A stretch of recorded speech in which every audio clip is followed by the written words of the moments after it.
and it responds accordingly, you're good to go.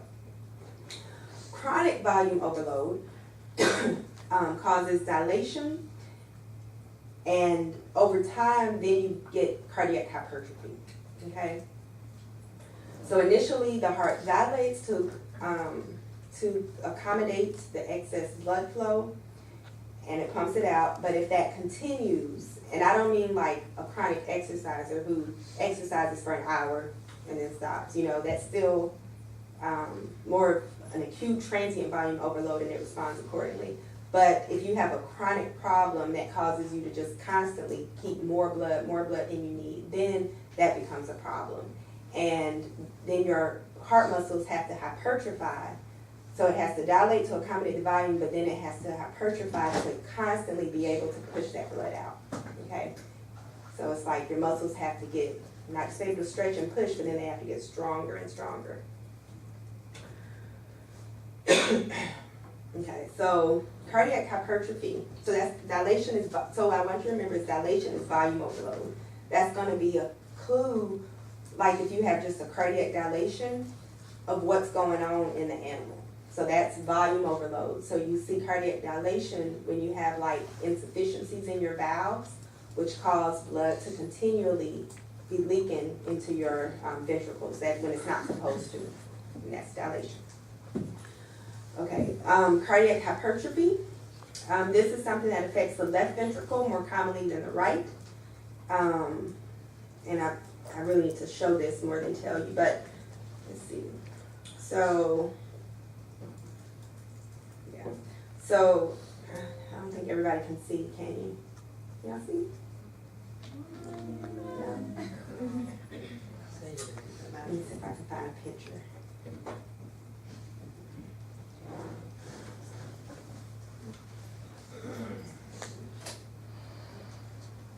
Right here. So this is the right side and this is the left side.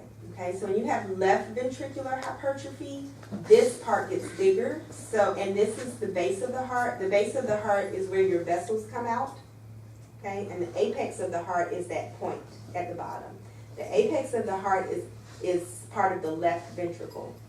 So if you have left ventricular hypertrophy, you expect this part to get bigger. Okay? So that's why, or this part to get bigger. So that's why it says,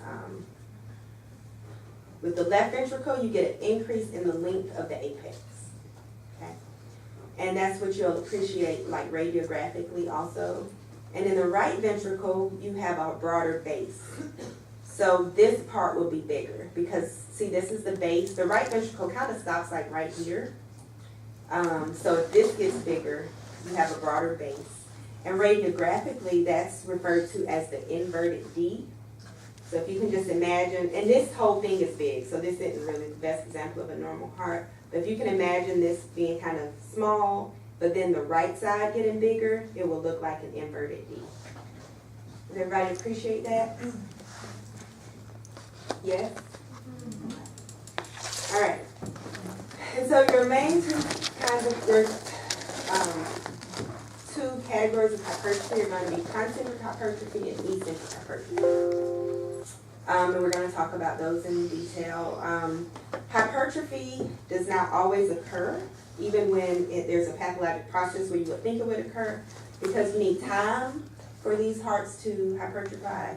The heart has to be healthy to do that, and you need adequate myocardial nutrition. So if there's a poor blood supply or the animal's just not healthy, you may not get the hypertrophy you would expect. So with concentric hypertrophy, so hypertrophy, no matter what, is increased myocardial mass. So if you weigh the heart, it's going to be heavy. And that's what lets you know that you have hypertrophy. So concentric hypertrophy is when you have an increased myocardial mass and thickness of the ventricular wall without increased diameter of the ventricular chamber. So this is a normal heart. Here's your right ventricle, your left ventricle, and your lumen.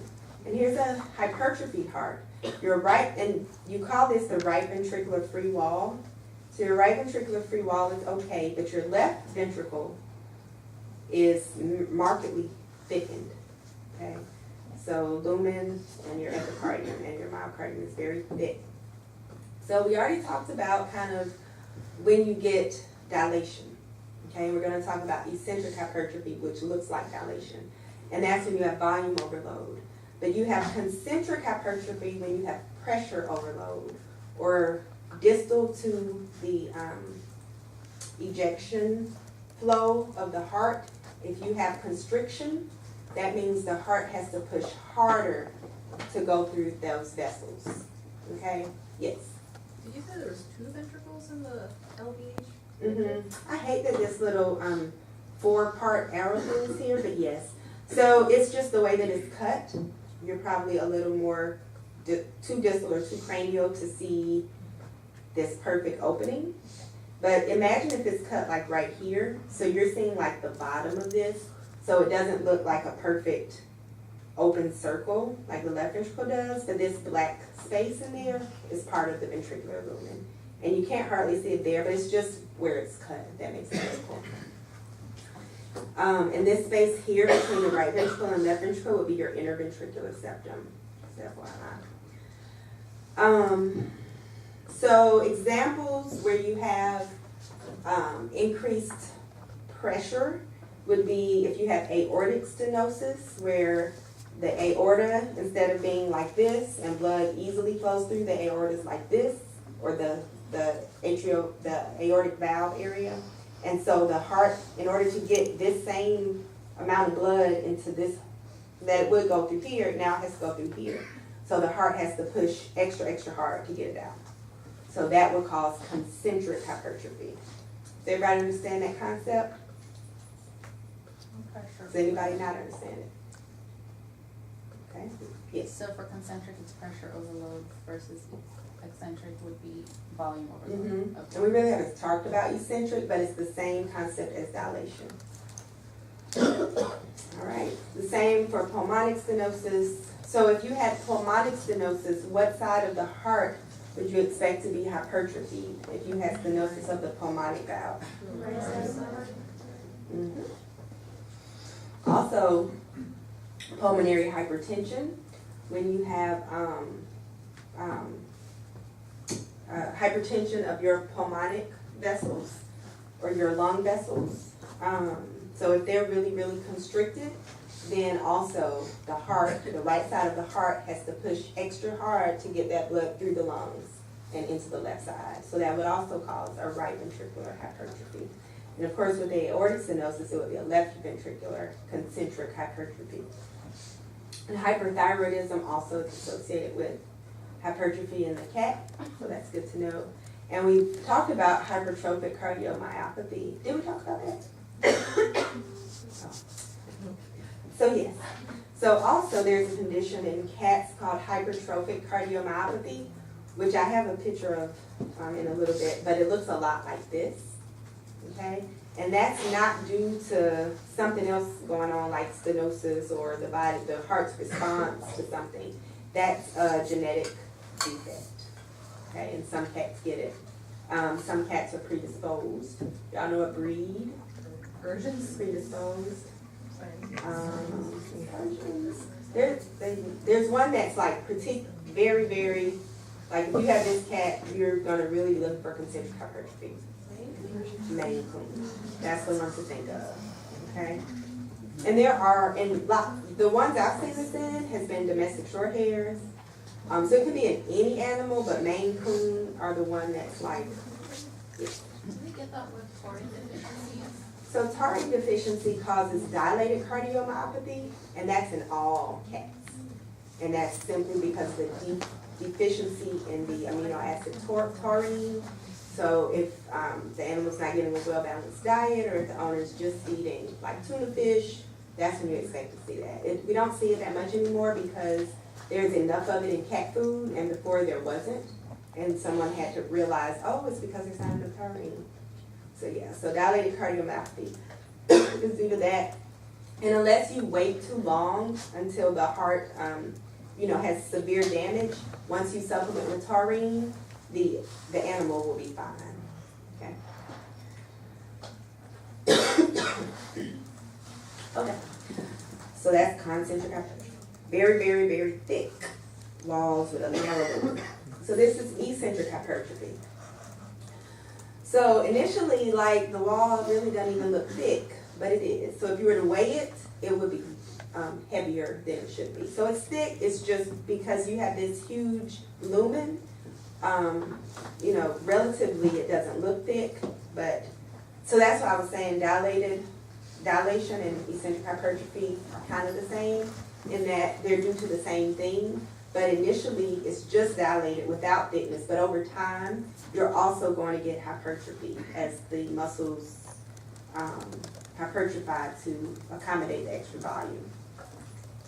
So eccentric hypertrophy is increased myocardial mass with or without increased thickness, okay? So it may or may not look very increased, with increased diameter of the ventricular chamber.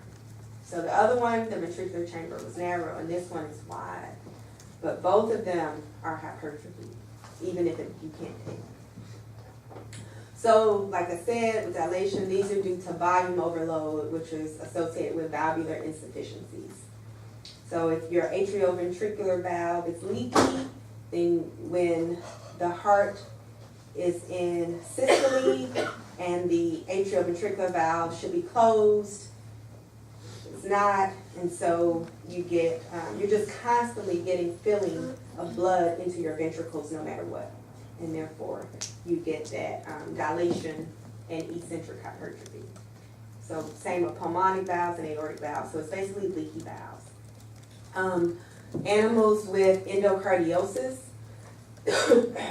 commonly get valvular regurgitation as a result of endocardiosis.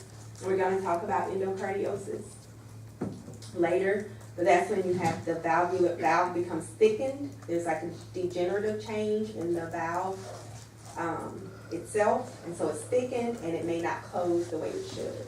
So a lot of the small breed dogs are very prone to mitral valvular regurgitation, and that's because they're very prone to endocardiosis, and that's what happens. And many animals have endocardiosis, and it's incidental until it gets so bad that it prevents proper closure of the valves. I was going to say something about endocardiosis. Okay. All right.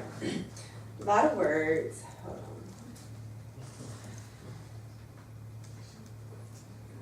on. So these are two definitions of the Frank-Starling theory or Frank-Starling mechanism, saying the same thing. So I'm going to read them and then I'll try to describe it. So according to the Saunders Veterinary Dictionary, the Frank-Starling mechanism is an intrinsic adaptive response which serves to adjust each ventricular output to its inflow by increasing the force of contraction of the myocardium proportionally to any increase in the length of the muscle fibers. Okay.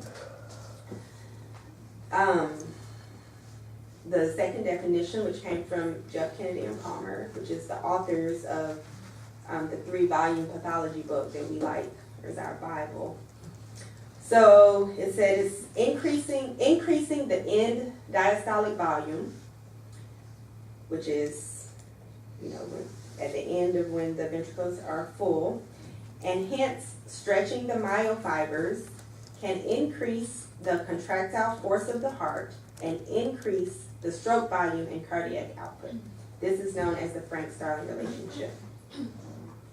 So what we described is essentially the Frank-Starling mechanism. So when you have increased end diastolic volume, your heart responds by stretching the muscle fibers and increasing the contractile force.